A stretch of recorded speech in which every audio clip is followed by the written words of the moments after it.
दुश्मन छोड़ दे, उससे कह दो ये मेरा वतन छोड़ दे, और मजहब है प्यारा जिसे देश से पहले वो इस मिट्टी में होना दफन छोड़ दे।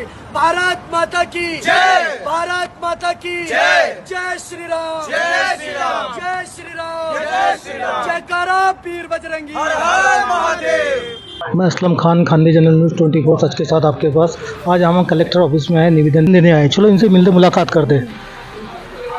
सर आप जो निवेदन देने आए तो किस बारे में निवेदन देना है कलेक्टर साहब को? ये निवेदन गुज़िश्ता कल 27 तारीख को शाम में MIM के नेशनल प्रेसिडेंट और खासदार बैरिस्टर असदुद्दीन अवैसी साहब का जो दिल्ली का रेसिडेंस है, वहाँ पर कुछ शरपसंद अफराद ने वहाँ पर कुछ इंक छिड़क दिया, कुछ ऐसे पोस्टर्स वहाँ पर पेस्ट किए जो अपने मुल्क की पॉलिसी के भी ख़िलाफ़ है।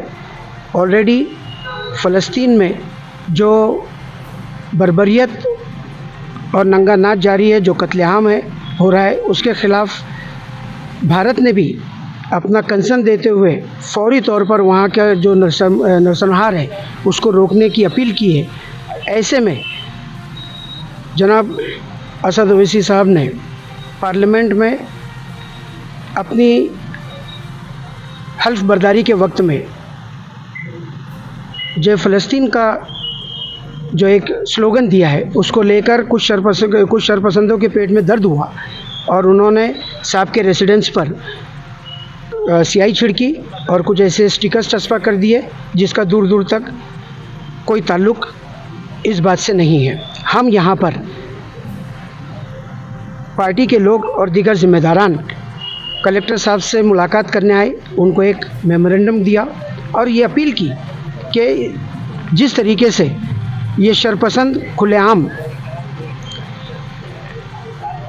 जो उनके मन में आ रहा है, जो मर्ज़ी है वो काम कर रहे हैं और किसी तरीके की रोकथाम नहीं, कोई लगाम नहीं, तो इसको हमने क्या समझना चाहिए। दिल्ली जैसे हमारा कैपिटल, इस मुल्क का कैपिटल है और खासदार का जो खासदार लोगों के रेसिडेंस है, ये इंतहाई प्रोहिबिटेड एरिया होने के बावजूद कैसे आसानी के साथ ये शरपसंद वहाँ पर पहुँच गए। दिल्ली पुलिस और वहाँ की लोकल इंतज़ामिया, गृह मंत्री खुद अमित शाह जी, जिनकी बड़ी बड़ी बातें पूरा देश नहीं पूरी दुनिया सुन रहा है, तो ये समझ में नहीं आ रहा है कि पूरे देश में और पूरे देश के लिए इतनी बड़ी बड़ी बातें, हम ऐसा कर लेंगे, हम वैसा कर लेंगे, हम यूँ कर लेंगे, हम तू कर लेंगे, तो फिर ये चंद लोग क्यों नहीं आपसे रोके जा रहे हैं जो खुलेआम किसी खासदार के सरकारी रिहाइशगाह के ऊपर इस तरीके से जाकर स्याही छिड़कते हैं, काली पोतते हैं और स्लोगन लगाते हैं। अगर स्लोगन लगाना है तो इसी जगह स्लोगन लगाओ कि हमारा अटल सेतु अभी 1 साल नहीं हुआ जब से उसके अंदर तड़े पड़ गए, हज़ारों करोड़ रुपए खर्च कर ये ब्रिज बना और अभी साल पूरा नहीं होता है उद्घाटन को और उसके अंदर तड़े पड़ गए। कई तारीखी इमारतें भारत में कई 100 सालों से आज भी सीना तान कर खड़ी हुई है। हर तूफ़ान का, हर हवाओं का, आंधी का वो मुकाबला करते हुए आज भी अपने तौर पर खड़ा है, क्योंकि वो ईमानदारी वाला मामला था। आज के बेईमानों ने किस तरीके से कंस्ट्रक्शन किए, क्या किए, ये सब देखने के काबिल है। तो कहाँ पेट दुख रहा है और कहाँ पर बताया जा रहा है, ये कुछ समझ में नहीं आ रहा है। और हमको तो ऐसा लगता है कि साहब ने जो भी बोले हैं अपनी हल्फ बर्दारी के टाइम में, तो बहुत सही जगह मिर्ची जाकर लगी है, ऐसा हमको इससे लगता है। हमने यहाँ पर ये अपील की है माननीय गृह मंत्री अमित शाह जी से और स्पीकर साहब से कि आप फौरी तौर पर एक्शन लें ताकि आइंदा कोई भी इस तरीके की शरपसंदी सिर्फ असद साहब के रेसिडेंस पर ही नहीं बल्कि किसी के भी रेसिडेंस के ऊपर आकर इस तरीके की शरपसंदी कोई ना करे। अब उम्मीद है कलेक्टर साहब के ज़रिए हमने ये मेमोरेंडम दिया है, उम्मीद है कि इसके ऊपर कार्रवाई होगी, हम इसका फॉलोअप लेंगे। मैं शेख अहमद हुसैन, जलगांव ज़िला सदर MIM और ये अपनी पूरी टीम है यहाँ पर। सर इसके बारे में आप क्या बोलेंगे? हमें ही कातिल कहेगी दुनिया, हमारा ही कत्लेआम होगा। मैं अकरम देशमुख, कल जो बैरिस्टर असदुद्दीन ओवैसी साहब के रेसिडेंस पे हमला हुआ उसकी पुरजोर निंदा करता हूँ।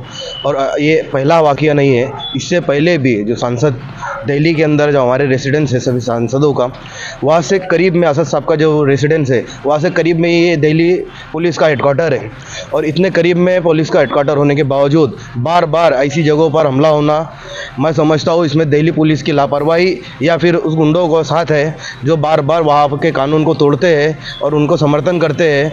मैं गवर्नमेंट ऑफ इंडिया से गुजारिश करता हूँ कि सख्त से सख्त इन जालिमों के ऊपर कार्रवाई की जाए ताकि फ्यूचर में ऐसे वाक़यात ना पेश हो। आप क्या बोलेंगे इसके बाद? अस्सलाम वालेकुम। सबसे पहले तो मैं जो है बस ये शुरुआत करूँगा असद साहब के ऊपर कि मुझको जालिम का तरफदार नहीं लिख सकते, मुझको जालिम का तरफदार नहीं लिख सकते, कम से कम वो मुझे लाचार नहीं लिख सकते, और जान हथेली पर लिए बोल रहा हूँ जो सच उसको इस देश के अखबार नहीं लिख सकते। असदुद्दीन अवैसी साहब इस भारत की जो है एक ऐसी शान है, एक ऐसी आवाज़ है जिन्होंने न सिर्फ पार्लियामेंट को बल्कि पूरे भारत में जो है मज़लूमों की आवाज़ को उठाया है। असद साहब जो है इकलौते ऐसे सांसद हैं जिन्होंने कई सारे सवालात जो है वो मज़लूमीन पर, माइनॉरिटीज़ पर उनको लेकर जो है वो उठाए हैं। अब ऐसे सांसद पर जो इस तरीके से एक्टिविज़म के साथ जो है वो संसद में काम कर रहा है, उस पर जो है वो उसके आवाज़ पर जाकर, असद साहब के आवाज़ पर जाकर उनके नाम पर कालिक पोत दी जाती है। वहाँ पर जो है तरह तरह के शरपसंद लोग आकर स्टिकर्स चिपका देते हैं, और जो है ये पहला वाक़या नहीं है, इससे पहले कई सारे वाक़यात हुए, असद साहब की गाड़ी पर हमले भी हुए। मैं ये बोलना चाह रहा हूँ कि ये देश लोकतंत्र से चलेगा या गुंडागर्दी से चलेगा। दिल्ली पुलिस जो है वो होम मिनिस्टर अमित शाह जी के जो है वो उसके अंदर है, इसलिए जो है अमित शाह जी को ये समझना चाहिए कि अगर दिल्ली पुलिस उनके अंडर में है तो एमपीज़ का जो एरिया है जहाँ पर बहुत सारे एमपीज़ रह रहे हैं अभी, अगर वो एरिया शरपसंदों से सेफ़ नहीं है तो दिल्ली शरपसंदों से सेफ़ कैसी क्या है? आपको जो है सबसे पहले एमपीज़ के एरिया को सेव करने की ज़रूरत है।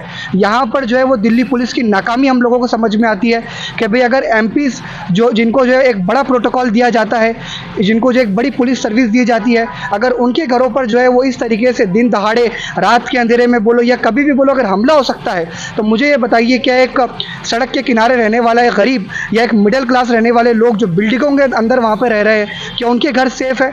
क्या उनके बच्चे सेफ़ है? क्या हमारे स्कूल, हमारे मदारिस सेफ़ है? बिल्कुल सेफ़ नहीं है। अगर एक पार्लियामेंट का सदस्य सेफ़ नहीं है तो हमारे लोग भी सेफ़ नहीं है। मैं जो है पुलिस प्रशासन से और भारत की सरकार से ये अपील करता हूँ कि आप जो है इस मामले की संज्ञान लेते हुए फ़ौरन कार्रवाई करें, और जो लोग इसके अंदर दोषी करार पाए हैं उन तमाम लोगों पर फौरी एक्शन ले, और असद साहब को जो है वो न्याय दिलाए, और जो है जितने लोग वहाँ पर मौजूद हैं उनको ऐसी सज़ा दे कि आने वाले वक्त में किसी भी एमपी पर किसी भी तरह का कोई भी शरपसंद जो है वो काम कोई भी बंदा न कर सके। बस यही कहना चाह रहा हूँ। जज़ाकल्लाह खैर।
तो दोस्तों, ये न्यूज़ चैनल हर वक्त आपकी आवाज़ को अपनी आवाज़ बनाएगा और हर खबर को सच के साथ आपके पास पहुंचाता रहेगा। हर खबर आपके पास पहुंच सके इसलिए इस चैनल को सब्सक्राइब, लाइक और शेयर ज़रूर कीजिए। फिर मुलाकात होगी सच के साथ आपके पास नई खबर के साथ।